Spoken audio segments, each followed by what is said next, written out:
We keep hearing the hue and cry, more and more people complaining about this. People who live in communities around the country are now complaining about this low hum, this buzzing noise of these massive AI data centers that are being built near their homes. Take a listen.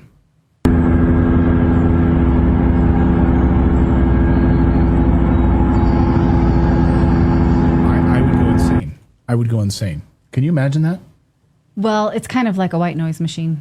But nonstop, constantly? Can't even hear the birds? Like you just be hearing this low hum? I just feel like anxiety about what possible radiation I may have exposed myself to just listening to this. That? Yeah, I don't know. But your hearing is not the best in the world, so you probably wouldn't even notice it. Well, that's rude and unnecessary. But true. But the noise is one thing. Now governments are being accused, state governments and local power companies are being accused of seizing land as part of eminent domain. Yes, people's homes in order to tear them down, build large data centers. Here's one Georgia resident who went viral this week saying her home is about to be taken for an AI data center. Watch.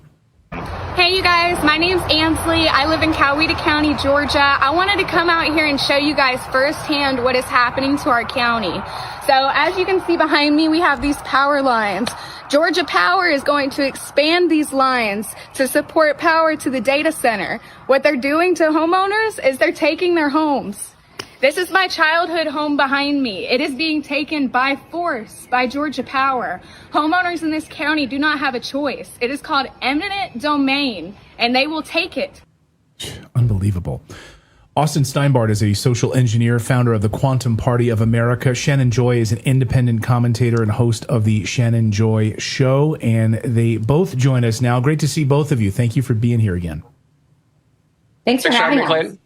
Our pleasure. Shannon, I want to start with you on the local communities piece of this and this displacement of families. Can they do this? I mean, you hear about governments taking homes for the expansion of highways or to put in a reservoir, but now AI data centers? Well, there's been an expansion of the use of eminent domain. When Donald Trump signed the executive order, I think it was an emergency authorization, he declared an emergency in regards to the artificial intelligence arms race. And I think that has opened up a lot of doors. I mean, there are a variety of ways for these corporations that are tethered to the federal government and to the powerful class to come in and make a justification for seizing land. I haven't seen anything as blatant as what you guys have just played there in that clip, but it doesn't surprise me at all. The use of eminent domain has expanded over the past 20, 30 years. And Donald Trump was actually notorious for, even before he became president, when he was a real estate developer, he was notorious for aligning with governments to force people off of their property using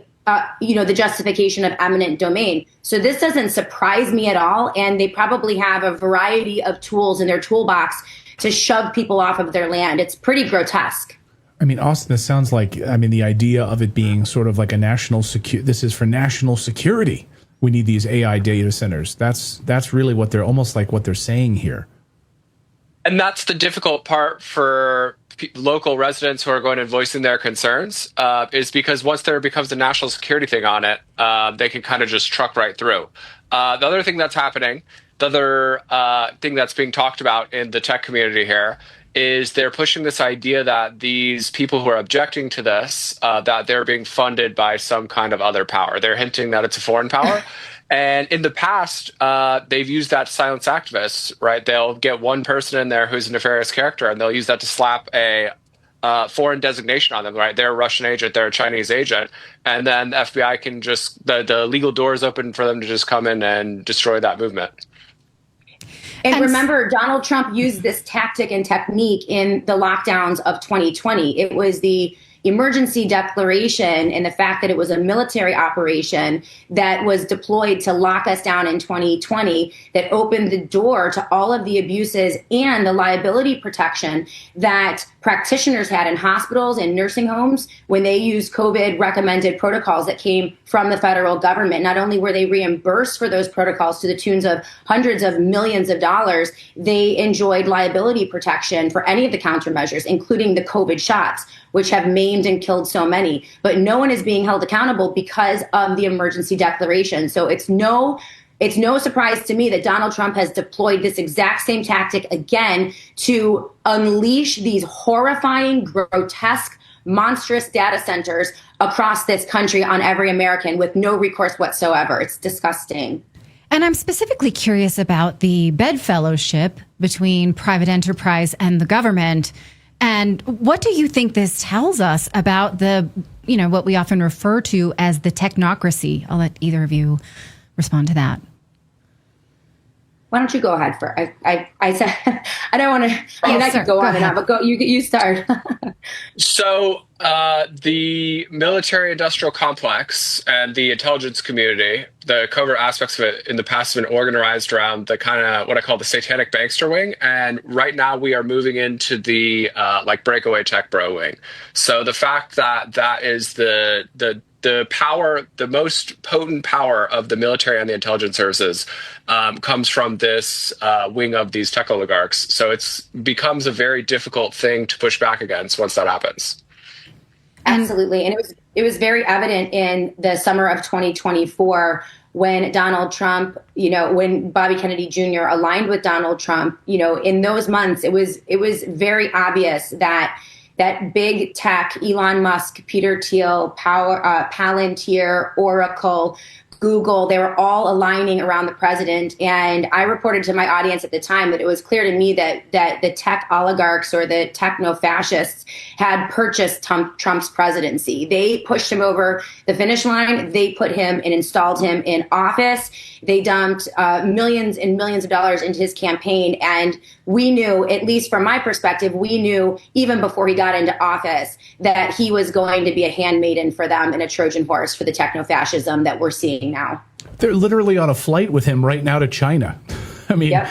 The head of Blackstone, BlackRock, Visa, Oracle, I think Larry Ellison is there. Elon Musk is there. Tim Cook. They're, I think even Zuckerberg, right, is on there. Blackstone, Qualcomm. They're all on a flight with him right now to China right now. He's their puppet. Yeah.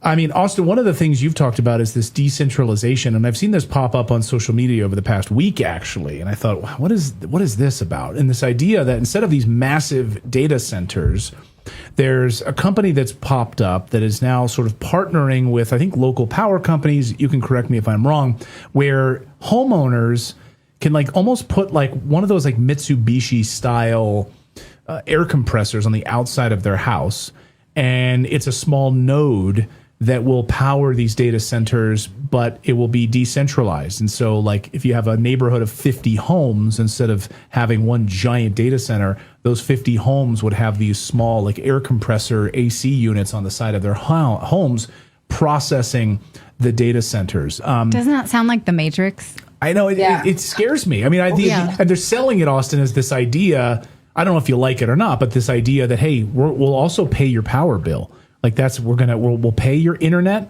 and we'll pay your power bill. Just let us stick this thing on the side of your house. Where do you come down on that? Well, I think the particular way they're packaging this, I think the particular company that's doing this, it's Span and NVIDIA and Dell and some other people aggregating into this thing. I think the particular way they're doing it is not necessarily a very good deal for the homeowner. It's a big thing out on your front lawn. It has to be liquid cooled in their model, so it requires regular maintenance. And the economic benefits that they are reaping from that versus the economic benefits that they're giving you isn't really a good deal. They could make $200,000 to $400,000 a year generate in revenue off of that one box, and they're offering to give the homeowner, we'll give you free Wi-Fi and we'll pay part of your power bill. So this seems like a panic play of them to move it to a decentralized situation. But I will say I don't like that model. But I think the decentralization model in general is something that we should absolutely take a look at. So with these data centers, there's a few main concerns, right? There's the power concerns, there's the water concerns, there's the noise and radiation concerns. And then to me, the most important concern I have is the consolidation of all economic and political power on Earth.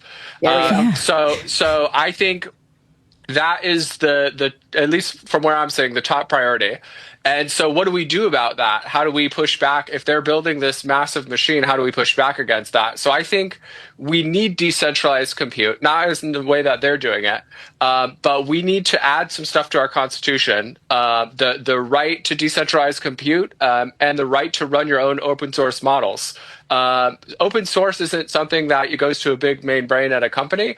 It's something you could run on computers at your house, and you could tweak the model weights. So how it thinks, how it processes, you could adjust that, and you could circumvent these woke safety layers. Right now we have a Republican in office, and so they're not going as hard on these woke the safety layer is the thing that takes the answer the AI would give you, and it says, okay, if it's going to give you this answer that is something that goes against the pieties of the day, then transfer this over here into this mental gymnastics matrix and serve that to you instead. Kind of like what they were doing with the trans stuff, kind of like what they were doing with a lot of the other issues. So we, in my mind, and I used to be a data center engineer. I look at the right to have your own open source compute as essentially the only way that ordinary people can push back on this centralized machine here. To me, it's like the 21st century Second Amendment. Because think about it. What if just one brain and one computer controls everything? If that's the case, then all political and economic power is getting consolidated in one space. So I have a different model here, and obviously, on the model that they're floating here, that is floating, hey, we're going to take those machines, and instead of putting them all together on the grid over there, we're going to decentralize them, but we're going to still put them on the grid. So I'm working with a group right now. We're bringing out this thing called quantum energy. A lot of people, there's a lot of talk on the internet about the Tesla model, 0 point. Like the idea you can open up a portal to this other dimension in the universe and harvest unlimited energy. So we're going to be bringing out a concept that could do that this year. We're taking it to mass market. And that is one of the things that I would take for decentralized compute to make sense. Because obviously a regular person, if you run, a few servers at your house, it's going to cost you thousands of dollars a month in power. So to make a decentralized compute model viable, you need two main advancements. One of them is energy, and we're going to be taking care of that. We can have a box that you could put on your house that you could just pull unlimited energy out of the ether. You buy it one time, and now you have no power bills ever again. The other thing that they need is cooling, right? So that really treacherous noise that you hear, a lot of that is from the cooling systems. A lot of the water that they're drawing is from the cooling systems. So there's this other new innovation that's coming out. It's this molecular air beam technology that can essentially channel air particles the same way a laser channels photons. And so it's this really super novel and cool way to cool computers. So we would like to say, right, instead of everything centralizing into one thing and then consolidating all economic and political power on Earth, that every single person, they have their own energy unit and their own mini data center at their house. And we could put it in a case, right, that where it's not this incredibly loud, treacherous noise like that. That would be unbelievably irritating to me, and I'm sure to all the animals too. It could be in a EMF shielded container. It would take no extra power drawn off your house, and what that would do would be two things. One of them, it would give you the ability to run your own open source compute. Because if you think about it, like the idea of using AI to consolidate laws or to do a lot of the complicated things that our government really needs right now, in theory that sounds nice, but if it's done in a centralized way, it's good. It's a artificial neural net, right? So it's going to take the priorities, right? Okay, who's the most important oligarchs? Who's the most important industries? And it's going to prioritize those people at the top and kind of put everybody else's interests to the side in the same way that the politicians are doing right now. So if everybody has their own compute, right? And that compute is advocating for your interests, right? Now, all of a sudden, it's not just turbocharging the centralization that we have now; it's decentralizing that power. So that's from a political power. That's one thing, and the second thing is right now those data centers, right? They are essentially taking, right? That is going to, the AI is going to swallow huge portions of the economy, and so when it does that, like, what do regular people do if it's going to put, like 50% of the country out of work? So what this would do is it would allow you to, when you're not using it, which would be most of the time, contribute that power and that compute in an aggregated way towards these frontier models, and it would allow the homeowner to reap the benefits of that. So I have a post on my Twitter, or on my X, excuse me. I still mess that up.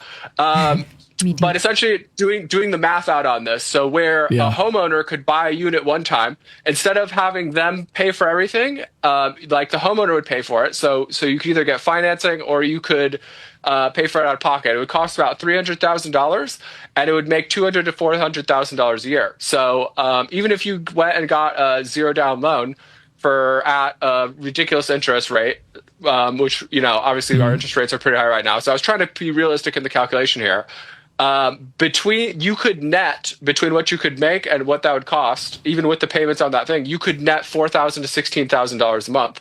And so think about that. Think about every single person in a suburban home that wanted to be able to participate in the future, that wanted to have, instead of AI being this dystopian thing that's consolidating all power and finances, have it be something that everybody could participate in and can kind of lend that compute towards that. And you could make, even with no money down, you could make $4,000 to $16,000 a month. And if you were to buy the unit outright, you could make, $15,000 to $25,000 a month. That's the economics on that. So that would allow everybody to share in the economic benefit that this is creating. And what else that would do is if they created some kind of nightmare artificial superintelligence that is going around wreaking havoc, like Skynet style, that would put everybody collectively, right? They would have a piece of that compute that we could just turn our machine off, and now that the brain is pushed back on. The brain isn't out there just roaming free. So it would be a way to completely change the power dynamics of this whole situation here. It's so exceedingly practical. Like I feel like a lot of times on this show we sort of complain, and then you're like, well, let's try this. I love that. Shannon, do you think the politicians, the powers that be, would ever let this roll out? Would they be able to stop it, do you think? I mean, they're going to go to great lengths to consolidate power, to what Austin is saying. Well, I guess that's the big question. I really love your vision of decentralized power, of allowing Americans to essentially become almost like homesteaders. I think that could be a way for the regular people to decouple from the system or emancipate from the system. The question is, are they going to allow us to emancipate? And the answer is no, unless we fight back and unless we organize. And so I think what Austin is laying out is a really great alternative that people can accept and people can decide whether or not they want to participate in. From my perspective, I use a little bit of AI, but I have largely found it to be wanting in a lot of ways.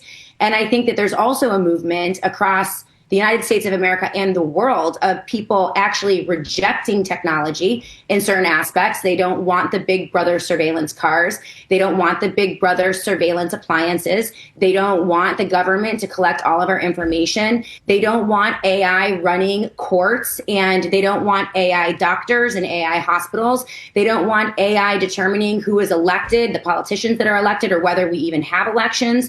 They don't want AI governing. And so there is going to be a resistance, and I think it is natural and normal and actually healthy. Without actually throwing away artificial intelligence, we can use it for some things. Without throwing away technology, we also have to make sure that we throw away the types of technology and AI that are not good for humans. And so we're seeing there are trends. I report on these on my show every single week of people who are saying, you know what, this is more trouble than it's worth. We don't want what they are cooking up for us. And they do have an ambitious agenda. Like, first, we have to stop the technocracy, the techno-fascists. They have committed a coup d'etat. They have taken over our government. It was never more clear than when Elon Musk went in under the guise of Doge and sucked up millions of, if not trillions of data points of every American. They went into Social Security, the Treasury Department, Health and Human Services, and literally vacuumed up trillions of dollars worth of private information. Donald Trump handed that on a silver platter to Elon Musk. It's why they're not fighting anymore, and they were never really fighting to begin with. But our job, I mean, the reason they need these massive data centers is so that they can absolutely suppress and control and destroy humanity and do with humanity what they want. So they want the robot police and the drone surveillance. They want the biosurveillance. They want the tokenization of every living thing and every object on the face of the planet. They want all of your data from the moment of birth until your natural death. They want the digital ID, the digital currency. So all of that needs a lot of compute. They need to process all of that so that they can use that and deploy it back on you so that they can surveil you and set up the 15-minute cities. They want all of the AI automation. And I'm telling you, I don't want any of it. I want total decentralization. So I think that his ideas are fantastic. We should start with local governments, local municipalities, your township, your village. I mean, people now, if they're not organizing at the local level from every corner of this country to get to their town board meetings and smash these. And by the way, these data centers, 50% of them have already been completely canceled or delayed because of local pushback. So the idea that this is inevitable, that resistance is futile, this is what Elon Musk and Peter Thiel and they would all like you to think, that this is just inevitable. That's absolutely false. We can move into the 21st century with reasonable amounts of technology and reject all of the rest. And I think that's the discussion that needs to happen in this country. And I think it's going to happen because people are freaked out by all of it. They think it's creepy. And I agree. Do you think, Shannon, at the heart of it is a depopulation agenda? This is Agenda 2030? If they want, I mean, they see us as the herd. Imagine the people who run things. They view populations the same way an exterminator would view cockroaches or a farmer would view a livestock. If we're useful, they'll keep us alive. If we're doing what they're told within the, corralled into whatever system they want us in, then they'll let us hang around for a little while. But if they want to cull us, they will cull us. If they want to vaccinate us, they will vaccinate us if they can, right? And that is their dream. So I think the idea of, mass depopulation, maybe, I mean, these guys, they're creepy. They all look crazy. I mean, right. Peter Thiel looks like death warmed over. He looks like a demon already. I don't even know why we allow these people into these positions of power. They're weird, okay? And they have horrible halitosis. I can tell you, just standing next to you. Oh my gosh! I'm just they have too much money, too much time. They have a god complex, and they're running amok. And we need to stop them. So I run this organization, Quantum Party, and that's kind of the idea of that is everybody goes independent, and then we can pull from all sides, and we can kind of have a realistic conversation about where this is going and how we're going to orient it in a way that takes care of everybody. So we want decentralized AI. We want to make it a hard set legal principle, like constitutionally embedded, that all of the data we generate is constitutionally our intellectual property. And so every time it's touched, that they have to pay us royalties. And so I see that as with this surveillance state, I don't see there to be like a very good way to push back against it besides to make it prohibitively expensive for them to do these dragnets on us, right? If they had to pay us royalties every single time that it touched our data, whether that's the FBI, the NSA, whether it's Google, whether it's whoever, then all of a sudden it would get prohibitively expensive for them to do that. Obviously, we have this amazing window. I think the Israel situation has kind of caused some of the left and right to drift together around a baseline of anti-war. And I think this AI stuff will continue to bring the left and right together. So if we can generate a massive movement that is like tech focused, right? What is the world about to look like? And how do we make that an acceptable place for regular people? That's kind of what the Quantum Party is all about. We're all about decentralization and how do we orient this technological world that we're going into to serve the people and have it be a rising tide that lifts all ships, and have it also, importantly, have it be something that you can opt out of, right? If you don't want to be a part of that, you should not be dragged into that kicking and screaming. I was just going to ask you that. That was going to be my question to you. There has to be that option. You know, I live in upstate New York, Finger Lakes region of New York, and heavy Amish and Mennonite populations up here. And so we have the farmers markets, and, you know, every so often we'll go and, you know, I'll talk to some of the Mennonite farmers or the Amish, and you get the sense that maybe they have it figured out. They're doing just fine. They're doing just fine. And we're kind of like, oh my gosh, we need all the robots. And it's like, it does not have to be that complicated. But I like technology, Austin. And so I like a little bit of it. So I love where you're going with this, that we don't need their dystopian, nasty model of control and tyranny and totalitarianism. You know, we can take this back, but you're absolutely right. We're going to need Democrats and Republicans who are normal and sane to kind of shed the fear of one another and come together, because, you know, they put together an unholy alliance designed to suppress us, suppress our Constitution, crush our God-given natural rights, and take everything for themselves. They want all of it, and we have to stop them. So I love what you're doing. I think it's really exciting. Yeah. All right. Well, Shannon and Austin, thank you so much for your time. We really appreciate it. Yeah, I love this discussion today. Yeah. Thank you guys so much. And especially because it's not an all or nothing type discussion we've just had. Like, ooh, let's all be afraid and freak out. So let's all become Amish. Like, we don't necessarily have to. I couldn't wear the outfit. Do that if you want to. Yeah. I told my kids the other day I couldn't do the outfits. That's the only. I know. I grew up in Amish country, not too far in Lancaster, Pennsylvania, and so we see Amish on a regular basis. And yeah, look how they handled COVID. Look how they handled, how they handle so many different things. So great to have you here. Maybe there's a good balance there. Austin and Shannon, great to have you both here on the show. We really appreciate it. Thank you, guys. Thanks, really appreciate it. Thank you. Thank you so much for watching Redacted. We'd love for you to subscribe to the channel. It's totally free if you want to follow us or subscribe. And if we brought you any value at all, please consider sharing this video with a friend or a loved one on social media. Thanks so much, and we'll see you next time.